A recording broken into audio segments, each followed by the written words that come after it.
My take is that revenue management as a software is mostly useless, and it's certainly useless in everything but Class A, large institutional. It doesn't work in lease-ups. It doesn't work usually in Class B or C very well. And I think most managers and firms aren't trained well enough on how to use it effectively. I am in favor of using data, getting data, but I don't think as a tool it's as well implemented as perhaps it could be. And I don't know that the tool is the problem itself, but the process of using it and I think some of the priorities around using it are the real problems. On this live episode of Transforming Cities, I was joined by Dom Beveridge of 20 for 20 and Michael DiMella of Charlesgate. During our live event, the duo debated and discussed revenue management as a tool, its use in the multifamily industry, current legislation, and much more. We also pulled in a handful of live audience questions to add to the conversation. Without further ado, let's jump right in.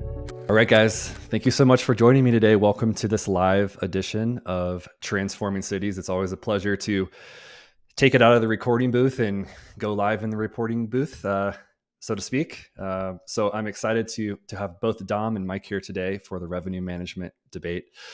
It's going to be a fun one today, I'm sure of it. Before we jump in, I want to tell you a little bit about Transforming Cities. So Transforming Cities is really a community platform that we're growing where real estate developers and operators can find guidance, research-backed insights, proven methods to deliver value to residents, lease up faster, better ROI, less risk. We write about it. We talk about it all the time. Take a look at transformingcities.io for sign up. And we do a weekly TCAM newsletter as well that goes out on Saturday mornings. So check it out and take a look there as well. That's transformingcities.io for subscription. So today's live again is the revenue management debate. We're gonna jump right in, but first I want to welcome a few lovely gentlemen to the program today. We have Dom Beveridge on the top here, and we have Michael DiMella in the middle. I'm your host, Chris Arnold, but that doesn't really matter today. Dom is a multifamily industry consultant, writer, and publisher. He's been in the industry now for at least the last decade. And back in 2018, he created 20 for 20, which I'm sure many of you watching are familiar with. It's considered the multifamily industry's leading survey of ops and tech. You can learn more at 20for20.com and follow up with Dom after the call today if you are interested in learning more. And then Mike, we have here in the middle. Mike is a nationally recognized leader in the real estate industry. He's been awarded as one of Boston's top 40 under 40 professionals by the Boston Business Journal. Unfortunately, Mike, I'm no longer eligible for that award. So maybe last year I could have gotten it. He is the managing partner at Charlesgate, helping investors develop, go to market, and operate multifamily to generate market-beating returns. He talks a lot about that on his channels as well. You can learn more at charlesgate.com as well. So before we jump in, Mike, I know you're itching to get started here. I want to I've been doing push-ups all weekend, Chris. Come on, take a little break here. Okay, great. I want to really kind of go back to the disagreement on LinkedIn that really led us to kick this thing off and get this scheduled and on the books as a debate in the first place. I'm going to kind of put you on the spot, Dom. I want to start with you. Maybe you can think back to that time and sort of set the stage for us and the viewers. Yeah, so it was interesting. It was one of several articles that I think I'd been publishing that have something to do with the variety of views that's out there in the industry at the moment about revenue management. I think in particular it was an article that I published with Redix, the data company, where we were talking about basically the three types of different market that you've got in the US right now. The sort of Northeast, the West Coast, and the Sun Belt, and how they face these sort of radically different market conditions, and how basically the conditions of those markets really predicts how they're going to price. So it's a crystal clear experiment that's being done on, irrespective of what revenue management system you use, it's very, very obvious what's driving pricing. So that was the gist of the article. And Mike and I just got into this discussion. I think in which he sort of intimated that revenue management is problematic, and I was just reading it. I was very interested in the response, so we sort of chatted to and fro, and the observation that I made is I've been hearing that view a lot, right? I've been hearing people say, well, the problem with revenue management is that it doesn't do this. So revenue management is a problem because it ignores this really critical thing, or you hear all kinds of things like that, and they usually turn out to be examples of thinking revenue management is something different from what it is. And so Mike and I then, one of us slid into the other's DMs at this point, and we got into this chat and said, "Hey, why don't we just like talk about this in public?" And here we are. Yeah, I think that's exactly it. I'm not sure if I said problematic or useless. I can't remember which, but I'm excited. I'm excited to get on that. My take is that revenue management as a software, not the idea of revenue management software is mostly useless, and it's certainly useless in everything but Class A, large institutional. It doesn't work in lease ups. It doesn't work usually in Class B or C very well. And I think most managers and firms aren't trained well enough on how to use it effectively. I am in favor of using data, getting data, but I think, and I'd love to sort of bat this around with you here, Dom, for sure, is I don't think as a tool it's as well implemented as perhaps it could be. And I don't know that the tool is the problem itself, but the process of using it and I think some of the priorities around using it are the real problems. Well, let's set the stage here as a grounding feature, so to speak. I think it's important that we talk to and sort of answer the question, what is revenue management? And I know a lot of people watching or listening know what that is, or they think they know what that is. But Dom, let's start with you here. How would you define it? And we don't have to go deep into the weeds, but kind of high level. Yeah. So at a high level, the one sentence answer to that question is revenue management is selling the right product to the right person at the right price at the right time, right? So if we think about, there's this number of industries that's been using revenue management for a really long time. They share characteristics. So if you think about airlines, hotels, rental car, air cargo, passenger rail, multifamily, the things that they broadly have in common is that you have a fixed capacity of stuff to sell. Like you can't add more when you're busy. You can't get rid of stuff when you're not, like you can with most products. You've got some advanced purchase characteristics, so people consider and or buy before they consume stuff. So it's not like going and buying stuff off a shelf in a retailer or something like that. You've got this characteristic we call perishability, right? So we don't really sell apartments. When you think about it in revenue management terms, we sell apartment nights. And once a night has passed, if I don't sell it this week, but I sell it next week, that 7 days of revenue is gone forever. There's no possibility of ever getting it back.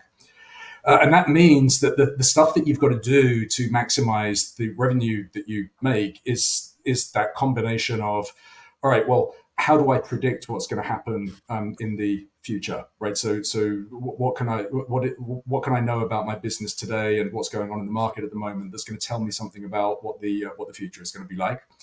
How do I identify? When we talk about right products, right? Well, we think of a product is an apartment unit. It's like, well, no, a product is a duration in an apartment unit, and if my move-in date is next week versus 3 weeks away, even if it's the same duration, those two things are not the same product, right? So I have to sort of atomize the way that I think about products so that I can price them correctly.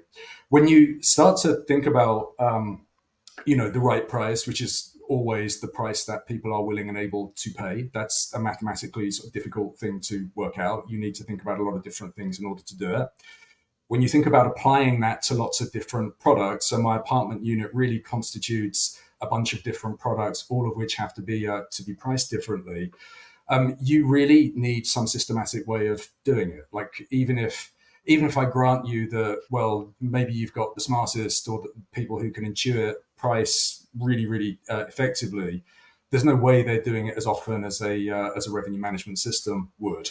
So in all of these industries, like it's never happened yet that if you can be successful in characterizing something in data, like the what the future is going to be like and what you should do to capitalize on it. It's never the case that if you can succeed in doing that, you're better off doing it intuitively.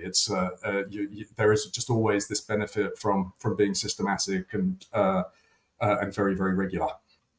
Yeah, Mike, what do you think about that? Yeah, I think all of those things you said, with the exception of the very first thing when you compared us to the airline industry, that's always scares me, frankly. But I hear what you're saying. Look, I think having data and understanding how the relationships between demand and pricing and all that stuff is very important, and it's important to use and systemize it, as you said. I don't think that revenue management software necessarily is absolutely the best way in a lot of cases, because I don't think it takes into account a lot of the intangibles that come into certain units and certain things. And it also, I think in many cases, takes people, the management team or others away from the customer in a lot of cases. So instead of hearing actual feedback from customers that these systems cannot incorporate, and you're not hearing about all the residents that love this stack just because of the way the sunlight hits the building, and revenue manager can't account for that stuff in a lot of cases, or other issues like that. Also, we can get into sort of the lease up scenarios later as well. But I think there are a lot of scenarios that we're pretending that the revenue management software is going to give you the absolute best price that's going to absorb the demand in the market. I think that's one challenge that I see in there. And maybe some systems are better than others. But secondly, I think what is even more important here is we're putting pricing as the first principle rather than driving demand, which means differentiating your product, delivering a fantastic client resident experience, and then delivering that to the market in a way that can attract residents at scale, which aka, going to market and doing good job branding, marketing, and delivering a service to customers, which then the price is based on. So I think what's happening though in so many cases is that we're just using pricing as this cudgel instead of thinking about how are we really differentiating a specific property, a specific product in the market, and then attacking kind of that pricing and revenue fine tuning that you can do with the software. Yeah, it's a really interesting set of observations. I'm curious to come back to the driving demand part of it, because that's how those two things work in concert is the smart way to think about is a smart way to think about revenue management. It's worth spending a little bit of time talking about like amenities and the sort of breadth of what we mean when we say amenities.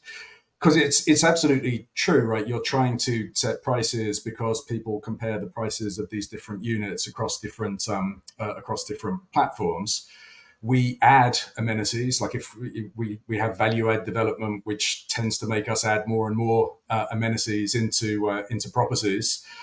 That carries a couple of risks with it, right? So there's the risk that we over amenitize apartments. One thing it's interesting. I read at least one article following the various lawsuit stuff about this article that was talking about the folly of revenue-based pricing. Like, so the idea was, well, you should price according to what amenities you've got in the building, and trying to sort of optimize revenue for the rent on a unit is an act of folly, like, because it misses the point of all this stuff. And it's like that's fundamentally not how pricing works, right? I mean, in terms of pricing being the thing that balances supply and demand, it's not up to you to decide what your stuff is worth. You can say what you think it's worth, but the arbiter, it's, as Adam Smith said, it's the invisible hand of the market, not the invisible hand of the asset manager that ultimately decides what's going to be. Well, I think that's true from that sort of economic mathematical sense, but I think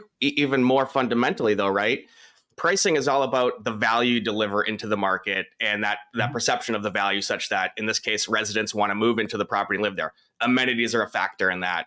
The desirability of the property and many other factors can play into that as well. The different unit types and layouts and frankly, service levels that might be on offer, location, all of these factors, as you well know, both tangible and intangible, that come into play here. And I think that's kind of where the disconnect is, though, where these revenue management systems just really fundamentally trying to dial in the math, and they lose sight of the fact that we're talking about people's homes, and they have lots of different, needs and wants and desires and feelings, frankly, that come into play that could cause them to choose to live at a certain property in a certain unit or not.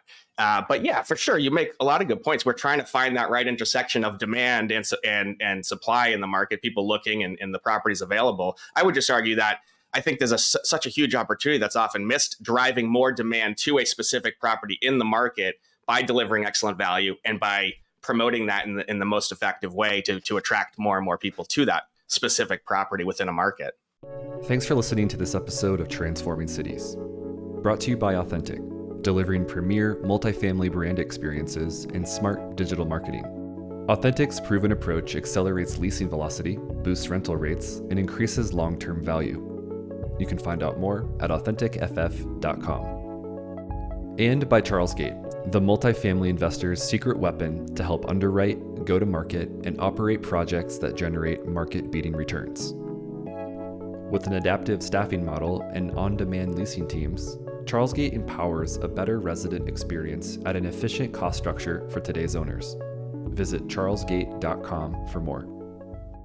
We talked in our planning meeting about how sometimes this tool, revenue management, can be sort of used as a sledgehammer, and the focus is too much on the tool itself rather than the sort of creating demand in the first place, which I think, Mike, you maybe lean more towards that sort of approach in the argument. Dom, what's your thought on that idea between like the tool itself and what the properties should actually be focusing on, and kind of how do you think about that? Yeah, it's a really good way to ask the question. So I mean, first of all, there's the tool. Second of all, there's the way that people use the tool. Third of all, there's the other stuff, the other tools that people use in the same in the same decision set. So it's funny. I was at Terranea last week for the Funnel Forum, and the previous time I was there before that was in 2017 when I was running Rainmaker's last ever user conference. And the theme of that conference was revenue management and marketing, the new power couple, right? So Rainmaker, who made LRO, had also bought this CRM platform, and the direction that seemed so logical in terms of where you go with revenue management. If you're doing this well, if you've got a handle on, I know what my amenities are worth. I know how to price them correctly. I know how to manage the base rent. I've got a good understanding of how I keep this property like on an even keel. The thing that you want to be doing is thinking about decisions in terms of, do I have a pricing problem, or do I have a marketing problem, or do I have an operational problem? Right. So if you think of the example, all that revenue management is doing, I mean, not to diminish it because it's complicated, but it's using whatever's going on and history to tell you what's likely to happen in the future. So what revenue management is going to do is say, you don't have sufficient demand to fill these units. So if I was only looking at revenue management and I wasn't looking at anything else, I would drop my price. Well, that's a terrible idea, right? Because discounting, as we know, is a risky business. We live for a very long time with bad pricing decisions in multifamily. So a better solution is to say, like, all right, why is this unit not selling? And you often find that you've got things like long-standing vacant units that fly under the radar. And it's something to do with the way that unit is presented. It's something to do with where it is on the tour path. It's something to do with the way that people fail to sell it properly. And it's not a good reason to drop your price. It's a good reason to follow all of the other operational things. Similarly, if you've just got more people moving out than you should have because the service sucks in a property, that's not a revenue management problem, right? Revenue management can help you diagnose that problem because it's going to say 60 days from now you're going to be sucking wind, right? But again, the solution to that problem is, right, let's cut all the prices. It's let's look at the other stuff.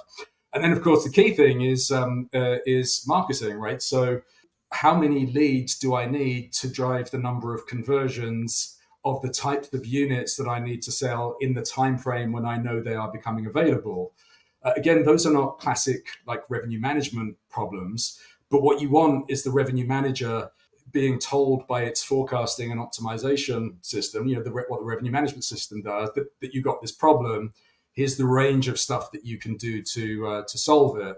And then the final thing I'll add into that, people who really, really get it, like they do things like they focus on things like the selling process. They get that if I'm making perfect decisions on what the range of pricing is that I should be offering, what I really need to do is work on the skills of the people who are bringing that information to the person that I'm speaking to, because that's where that has a bigger impact on how successful I'm going to be than improving the algorithm by X% more.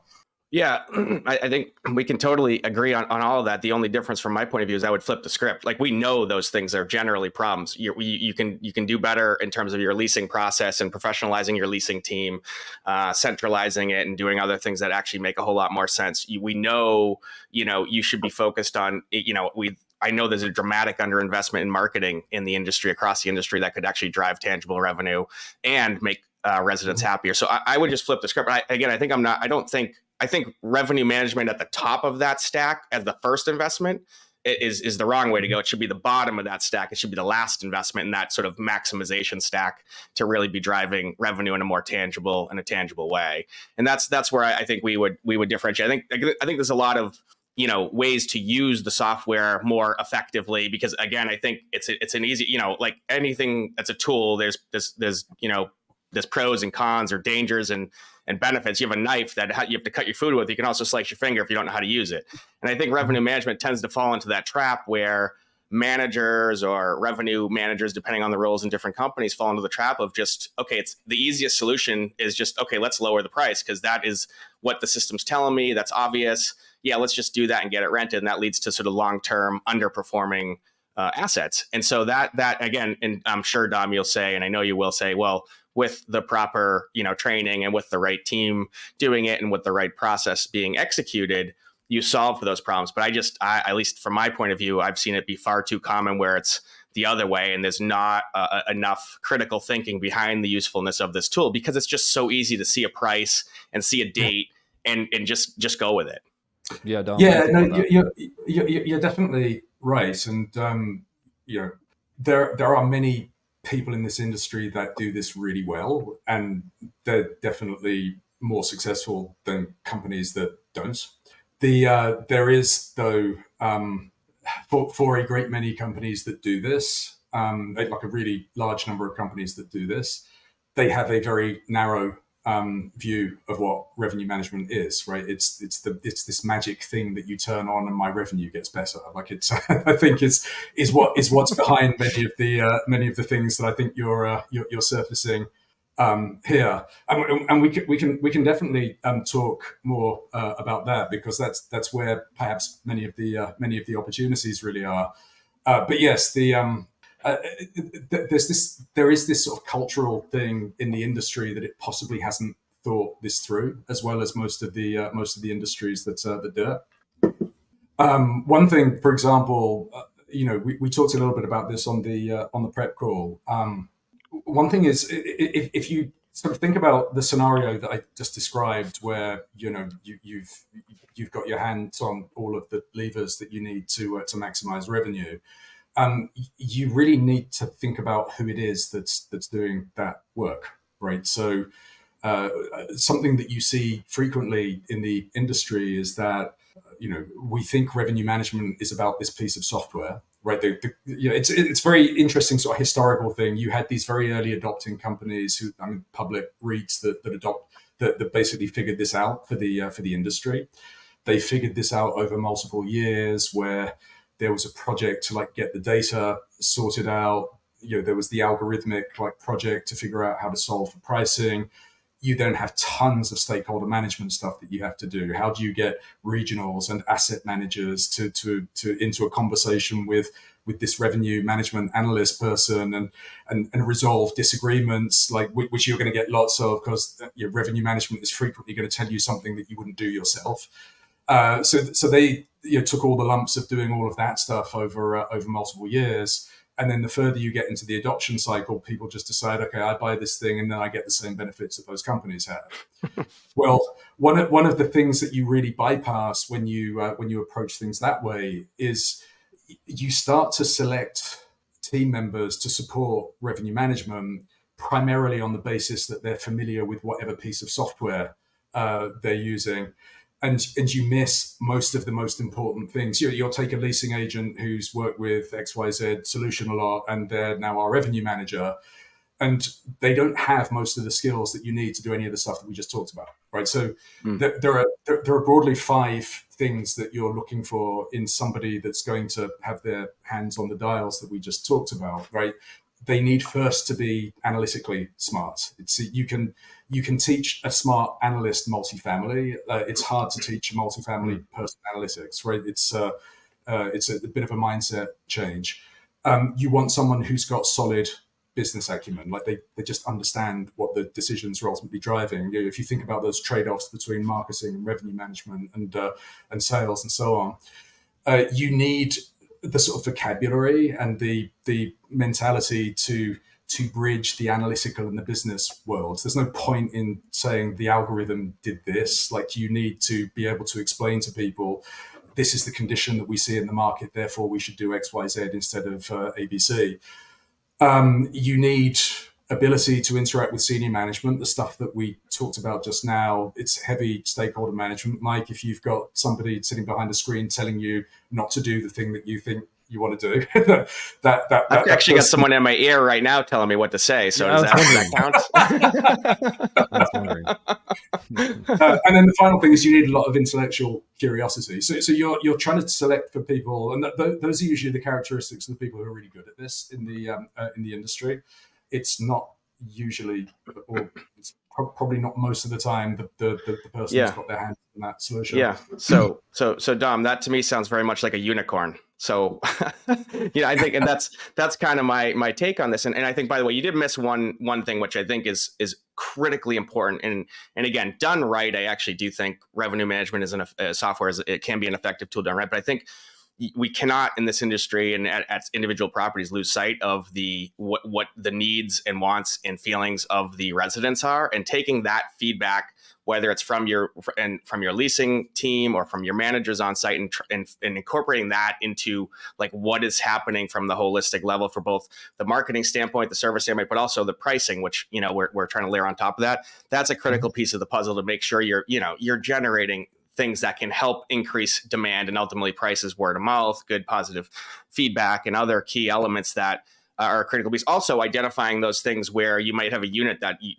the algorithm can't for the life of it figure out why it's not getting absorbed, but there's just a weird thing that only people recognize when you walk in there because the window is 10 degrees one way, whereas if it was 10 degrees the other way, it'd be a beautiful sunny unit all day, but it's in the shade most. Whatever the case might be, there are any number of things we can think about, and I think, to continue down that road, I think we also see with revenue management or hear about some of these. I know they're anecdotal, and it's probably not as common as it comes across. But when you have the system recommending a renewal for like $300 or $400 increase in a month, and then the tenant decides to not renew, and so they leave or plan to leave, and then the unit appears back on the market for no increase or even a decrease in some cases, and these are just really awkward resident experience issues.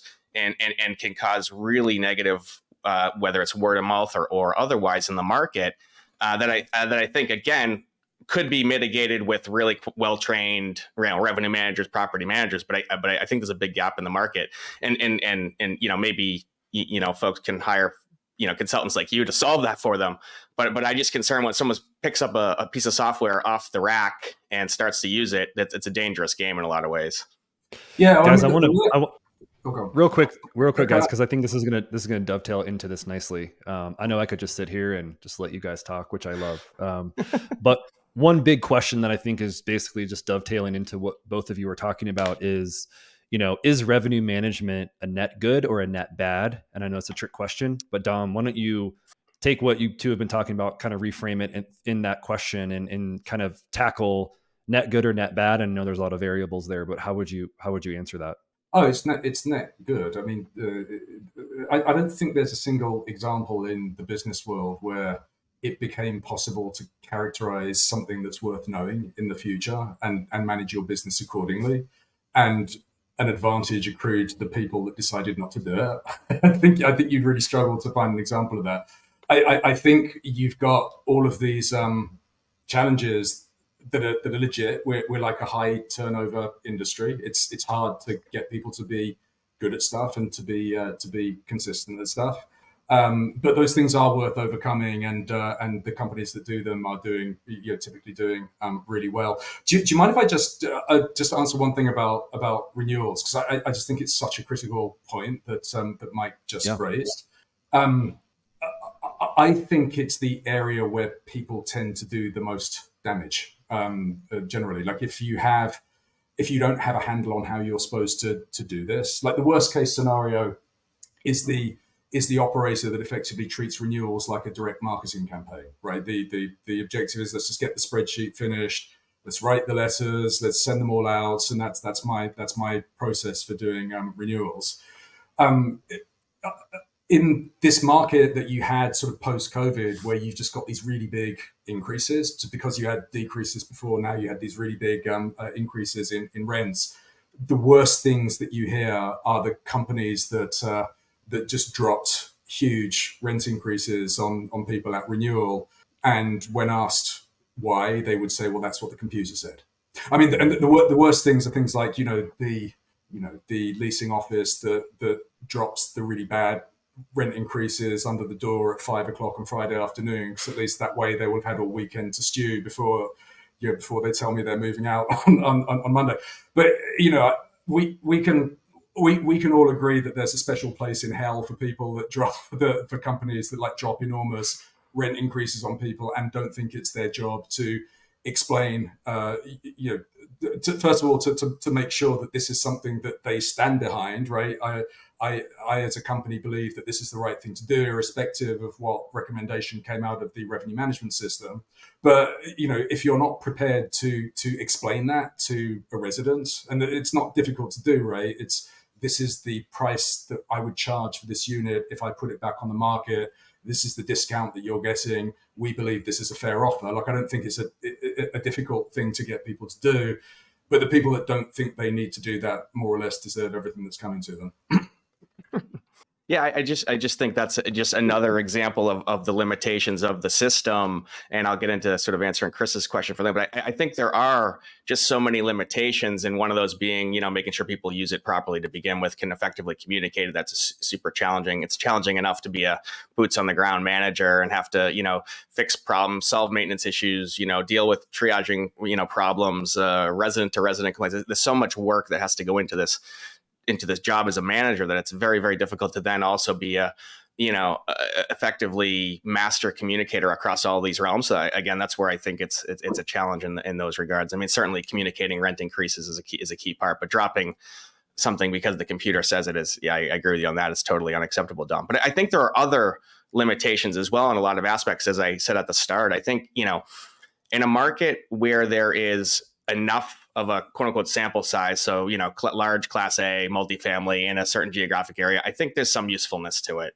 I think there's a loss as you kind of move down the spectrum, whether it's class B suburban with smaller supply or other aspects, certainly also lease ups, where there's just so much limitations on what you can do with revenue management, even if used as effectively as possible, that I would argue, look, if we were to say, okay, revenue management implemented, done perfectly, only in the use cases where it makes sense, that's probably a net good. However, I think if you look at the industry landscape as a whole right now, I think it's a net bad. And I think what you're seeing too is you see these comparisons to, again, the airline industry, which is super transactional. And when a legislator picks up on that, oh, you're doing revenue management just like my airline ticket, which I had the worst time with, 3 days ago when JetBlue canceled my flight. They gave me a voucher. It's like, and the price goes up and down day by day. I think the concern is these comparisons are starting to become more and more public, which is problematic overall. Again, not because the system is inherently bad. And I think, Dom, we're gonna talk about this a little bit. We think it's certainly a legislative overreach, but I think this is the potential danger in continuing to scale up the utilization of automated revenue management systems without the training, support, and understanding how these systems need to work most effectively, and keeping in mind that, frankly, I think there are better ways anyway to drive better investment results and more revenue. Yeah, I mean, I guess where we probably disagree on this is I generally view the progress towards characterizing stuff in data as usually only going one way, right? If we don't know how to characterize something or handle a particular type of process in data, it's because we didn't figure it out yet.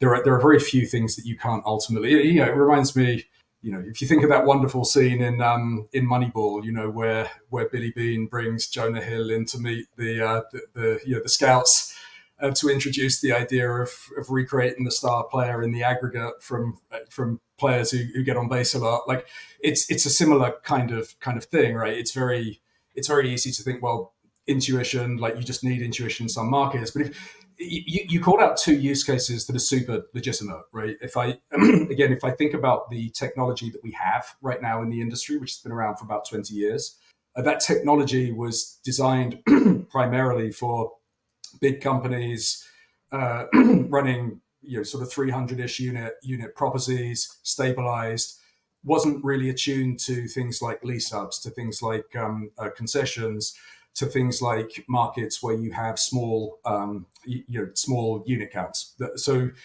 you're absolutely right in your characterization of those are not problems that I would seek to solve with the current breed of industry revenue management solutions. But in the intervening years since those systems were designed, the entire single family rental market has emerged, like just from nothing, right? It didn't come about until after the GFC in 2008. You had to solve a bunch of problems to do revenue management in single family that had never been solved before in multifamily. So to price in single family, you've got to figure out how you aggregate many snowflake properties across an entire swathe of the market, right? Wherever the geography is. So it's almost like you're using an algorithm to to pick many houses to turn into something that looks like a multifamily property, and you then find that problem goes away. Well, again, that approach is making its way now into multifamily. There's no reason why, if you've got a bunch of 50-unit properties, you can't aggregate them if they have similar demand streams and get the same level of inference that you can get on a 300-unit community. That's a problem that can be solved. Lease ups is another one. Lease ups is not a good problem for, again, the way that multifamily is framed. It's for the steady state stuff primarily. It's for stabilized properties. If you're trying to optimize availability based on your availability, which is what revenue management systems should do, the problem with lease ups is that availability just goes up and down all the time. So it's just a really difficult problem to solve, and you have no history for those properties. Well, again, if you look at brand new technology that's coming out in the market, you have good solutions to that problem now. Like let's make it easy to clone the history of another property, so at least we know what the trends are going to be like here. Let's make it really obvious how the variances in availability are affecting the pricing recommendations, so I actually know something about what's going to happen when I change price on this chunk of units that kind of arrived later or earlier than I thought they would. So again, these problems, you're describing problems that are legit and have dogged many revenue managers for years, but they are not intractable problems at all.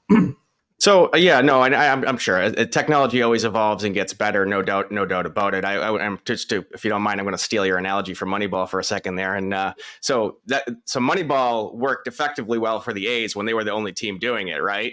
But what happens when the entire league falls into the Moneyball, or revenue management game, and everyone's using the same concept, same algorithms to price units? What you had in Major League Baseball is a return to like team building, real team building, not just a collection of statistics or numbers, but actually building teams, and whether that's leadership or clubhouse guys that matter. And I think that's what we should be seeing, even though we can be implementing things like revenue management. But we want to consider not just what makes properties comps to other properties or similar, or you can use the past history of a nearby project, but like, how do we differentiate our product? How do we go to market with our product that actually makes it different? How is it more impactful to fewer people who are willing to pay more for the value that they're being derived there? Because it's like fantastic property for them, even though it might not fit 90% of the population. But that 10% you're developing for, you're building for, you're marketing for, you're driving demand from. And that's how to really create a product in the market. In this case, we're talking about multifamily residences. like how to really get people to care and want to pay, want to live there, want to stay, want to renew, and have a fantastic experience there. So that's the point I'm making is I'm not advocating for not using data. That'd be silly, right? We're in, it's 2024 now, I think, right? Still. So absolutely we should be using data. I just think we need to use it in the most appropriate way, because in a world where we're going to have more and more data, more and more algorithms, if we don't have the ability to use those most effectively and think critically about how we're, delivering service, delivering housing to the market, then it can create more problems. You can use the tool in a way that hurts rather than helps. No, I completely agree. We do have to deliver pro forma expectations, though, and the vicissitudes of the market mean that sometimes we have to make hay, while the time is good, and at other times we have to hustle to get people into our properties. That's a reality of life, and both marketing and revenue management help you to deal with that stuff.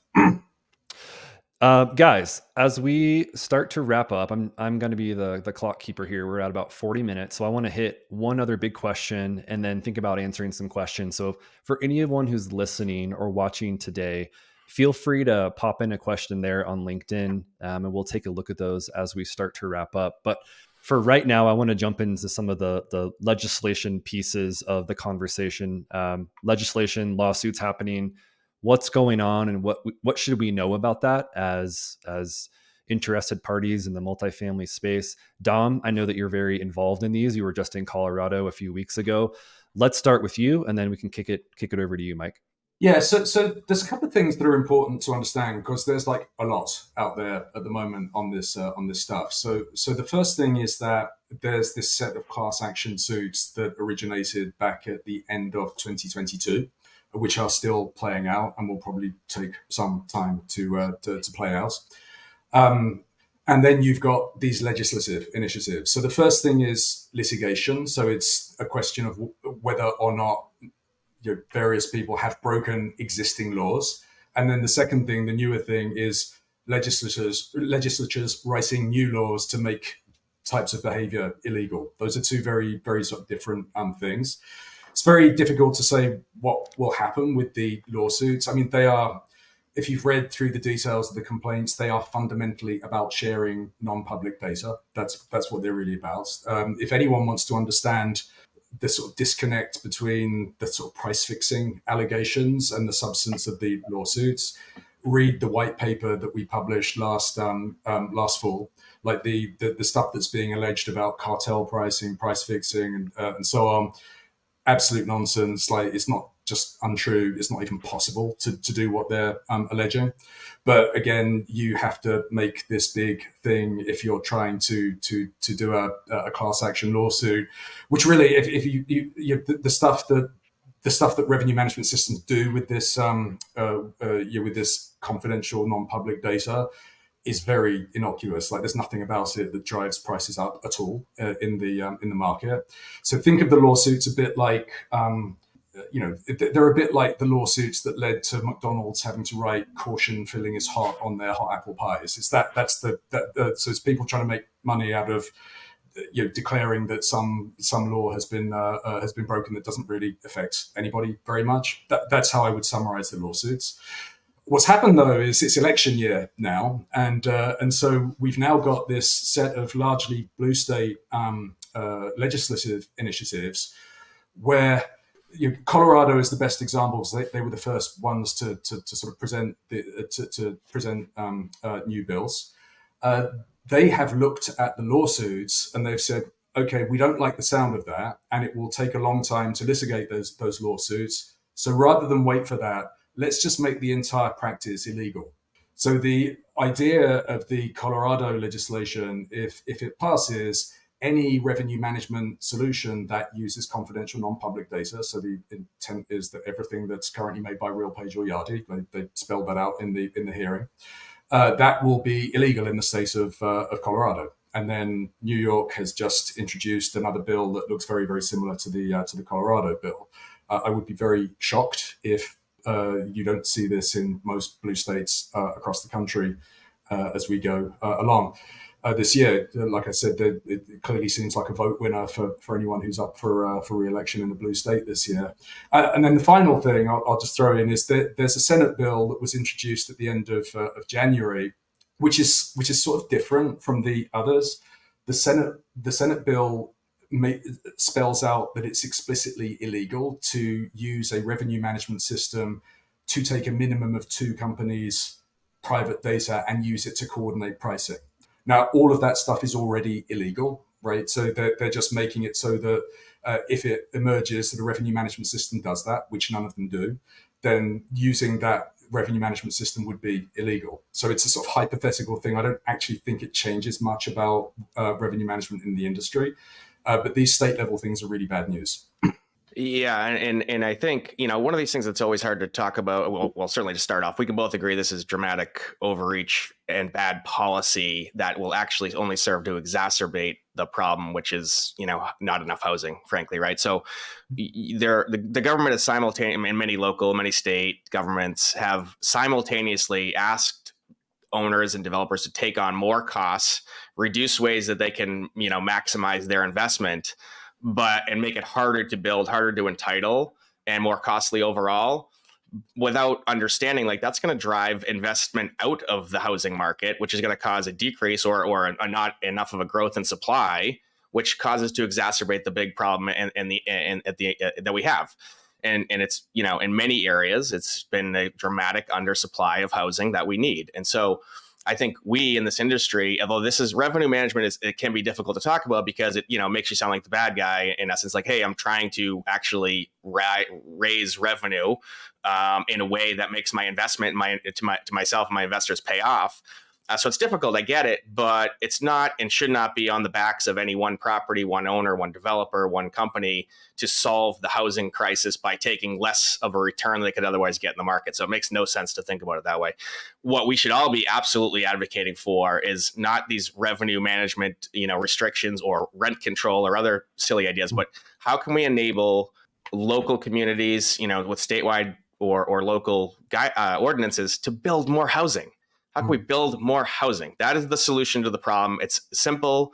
At the end of story. There's no other solution that makes sense. And so, I talk about this a lot, but we have to find a way to get past some of the myths of what building drives, including, I think there's a story out there too that building more causes rents to go up. It's that makes no sense, right? And I think there's a recent study by the Minneapolis Fed I just saw that kind of put that to bed pretty quickly. I'll have to find. I'm sure you guys can find it if you Google it. It was a really fascinating study they did recently about that, showing that more market rate housing actually allows for more people to stay in homes that are affordable for them. So anyway, long-winded story of this stuff is silly politics and pandering that just really helps to serve nobody, other than it sounds good perhaps on a campaign stop or a slogan.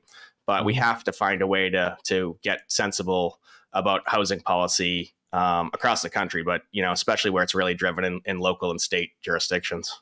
Mm-hmm. Yeah, guys, go ahead. No, sorry to cut you off there, Dom. We're gonna get back to you though. I really love this conversation. We're already almost 50 minutes into it. Before we move into some questions and some more insights from you guys, I want to just thank you again for joining us today on Transforming Cities. If anyone watching or listening wants to get in touch with either of these fine fellows, Dom, you're at dom@2420.com. Mike, you're at mdemella@charlesgate.com. I'm sure both of you will continue this debate day or night, 24/7, right? So, and just to add, I know, I know, Dom. I just wanted to say it was great. I know we'll take some questions, but I just want to say, Dom, you're one of the sharpest guys in the industry. I'm always looking for 20 for 20 and all the other publications you put out, and just being on this conversation today with you has certainly made me smarter. So thank you for participating here. Yeah, and thank you for hosting it. There should be more stuff like this. Well, let's jump into a couple questions. I know that we have a few in our document in front of us, but a few live ones right now. So Samantha, thank you for being such a vocal member of this conversation today on LinkedIn. You asked, is this a popular point of view that confidential, non-public data, where I'd include signed lease rates, have no real impact on how at least one of the largest rev management system works in making pricing recommendations and influencing rates? Dom, I know you're talking a bit about that. Do you want to start there and answer that one? Yeah, I mean the role that the confidential non-public data has. I don't want to talk about specific applications, but broadly, the things that are called out specifically in these lawsuits are the use of non-public, like signed lease data, at least pricing from signed lease data, to understand the magnitude of concessions or the presence of concessions, right? So if I just look at pricing data, I'm really looking at asking rents. If I look at the delta between asking rents and signed leases, I know if there's concession in that market or not. The key thing about that is it can only push prices down. Like it can't, the concession is never above the asking rent for the lease, except for some very exclusive buildings in New York that I was hearing about the other week. But for the rest of the market, this is something that pushes rents down and not up. And the other uses of this in revenue management systems are so arcane, right? They're buried in functionality that most users don't even know exists. So yeah, this idea that somehow I'm getting to look at my competitors' prices and I'm able to do something artificial with that is nonsense.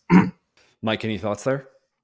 No, Dom certainly knows the secrets of the black box better than I do, I think, in this regard. So, good question here from Jason. Speaking of lawsuits, will you share your thoughts on revenue management helping to avoid fair housing allegations and/or violations? I'm sure that's something that comes up a fair amount. Yeah, that's been one of the observations of the last 20 years. Really, is that it's tempting to think that, well, I can be more human about pricing if I leave it to my people to set the prices. But this is where you get a lot of arbitrary stuff creeping into the way that you price units. In an environment where you have to obey sort of fair housing, and you constantly have to be aware of that, you're much better off having an algorithmic, kind of disciplined, consistent process that doesn't allow you to import noise from outside of the data that it's using. So it's actually been a plus from a fair housing perspective, just because it puts these natural guardrails around around how you might otherwise price. Yeah, I think that's one of those ones. In theory, I agree with that in theory, but I don't know in practice when you got the opportunity to override and change prices anyway, and you have a human decision maker, that really is a factor. But look, I think that's probably, if I was to put a scorecard up, that's probably one of the things I would check in the revenue management side. Chris, can I just say one more thing that I forgot to say about the competitive pricing as well? Because there is one important thing that people should understand as they think about revenue management. Competitor pricing shouldn't be that important in revenue management. I think people tend to think about price changes the way that you think about things like, Uber surge pricing, right? Where it's, all this stuff's going on in the market, let's respond to that. That's the worst possible way to do revenue management. Revenue management is about how much availability I have, which is about my own expirations over a period, and how much demand I think that is based on all the levers that Mike's been talking about through this call. None of what I talked about entails grabbing any information from outside from what my competitors are doing. That's the sort of salt and pepper, but the meal is not competitor pricing. The meal is stuff that's within my four walls. It's an important thing to understand. Let's bring it home with a question that came in a couple of weeks ago while we were planning this, from Carla, and it has to do with communication and transparency. I feel like this is going to kind of bring a few different things together as we wrap up. It's also related to one of the questions or comments that I was just seeing on our LinkedIn feed here. But the idea is, how do we ensure that leasing teams are equipped to communicate pricing decisions accurately, transparently, with integrity to prospective and renewing residents, something we've talked about in this conversation already. And it kind of gets down to, how do we train on these pricing recommendations? How do we get the right person in the right seat to be making these decisions in the first place, vis-a-vis through this revenue management software? This came up in a comment in the LinkedIn live feed as well. Guys, as we wrap up here and bring this thing home, let's get a take from both of you about how we can kind of keep that in check, because obviously it's not going anywhere anytime soon. Well, the way I would think about this is that I don't know that this is necessarily a revenue management software or just pricing anyway. It doesn't really matter where the pricing comes from. I think oftentimes the problem is the trap is when you're just relying on the computer, the people communicating it don't critically think about why the pricing is such and aren't able to communicate as well. So I think that's the challenge. But it doesn't matter whether you're trying to communicate a rent increase from a system or because you decided it yourself based on advice and consulting with whatever the scenario is that you're doing it manually. So from our perspective here, I think this is where the industry should be going in terms of creating roles and not relying on kind of this idea of property manager on an island where they have to do everything. And so when you have specific roles within the team, some people that deal with resident experience, and they may be responsible for delivering and communicating all those important factors to residents, and they're trained and they have that empathy and that communication skills, versus someone who is actually, whether whatever the position is, whether it's a regional or a multi-state property manager in a centralized system or a revenue manager, they can make and look at these things in a more analytical context, like what Dom was saying earlier, those sort of 5 or 6 skill sets he mentioned. And I think what you see too often in the business is that you have just these standard kind of property manager, assistant property manager roles, and no one ever differentiates what the fundamental roles are meant to accomplish and what the outcomes are.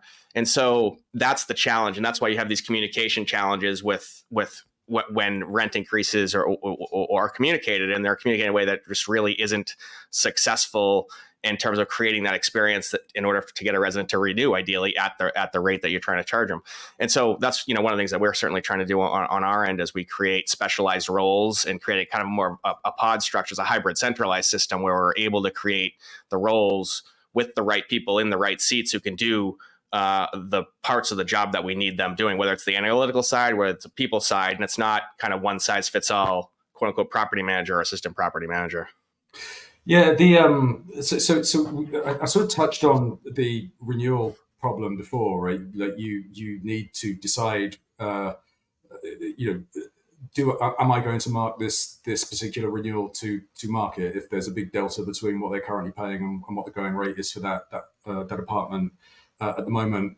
How much of that am I going to apply in terms of a rent increase? Like there are occasions where maybe it's appropriate to cap the increase that you have, but the key thing is you have to, as I said earlier, you have to be ready to stand behind whatever decision you make. You can't pass the decision off to somebody else, at least of all a computer. So in the example where I've I have a large increase.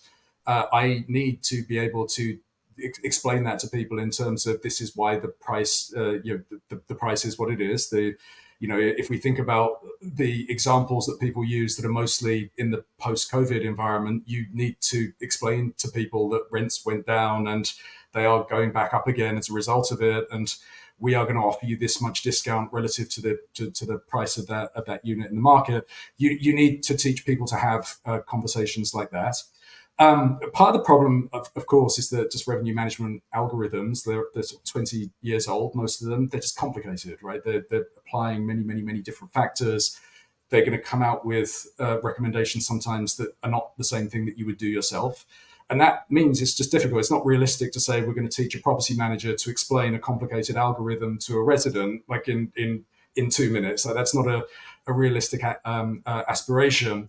So, but one of the things, I'm not going to plug particular vendors here, but in the domain of improving technology, one of the most exciting improvements that I'm seeing is a more deconstructed model that explains exactly why it was that a price, what factors it was that drove a price to be recommended as it is, which gives you almost a bit like the cheat sheet to tell you that, well, the reason why the price is going up is mostly to do with this. That's a huge advantage over, okay, let's think through this really long formula and why it came up with this rent. So I do think the technology is increasingly going to make you able to get an increasingly centralized property management workforce to just do a better job of this. Yeah, I think that is one of the things, though, that is the challenge, right? It's like, there is a bit of a black box to it right now. Maybe there's some better ones in the future, but even if you get more information, there's still the how do you communicate it? Well, okay, why did you tell me, or why did this person's rent go up $100 and mine go up 2 weeks later $50 for the same type of unit, and how this is so there's a lot of things that the revenue management software can just sort of create these problems if not implemented extremely well and trained extremely well how to communicate. There's additional layers of communication problems that can be created by it. Agree. Guys, we are we're hitting time here, and it's always a great conversation, and time always flies by. One of the things I love about LinkedIn Lives is that we're able to interact with the audience here. We see this feed going off to our right here, and I love it. One of the things I always encourage guests to do as well. So Dom and Mike, please stick around in the comments after the conversation today and after the next few days, because this is recorded and it's going to be back up on the events page. So I'm sure there's going to be more questions and more comments on that page. So I encourage you to jump into the comments and be part of the conversation and continue that conversation with viewers today. So there's nothing much else for me to say other than thank you both again, Dom and Mike. It's been a pleasure today. Thank you very much for hosting. I've enjoyed it. Yeah, it's fantastic. And time flew by there. Wow. Thanks, guys. Thanks, Dom. Thanks, everybody.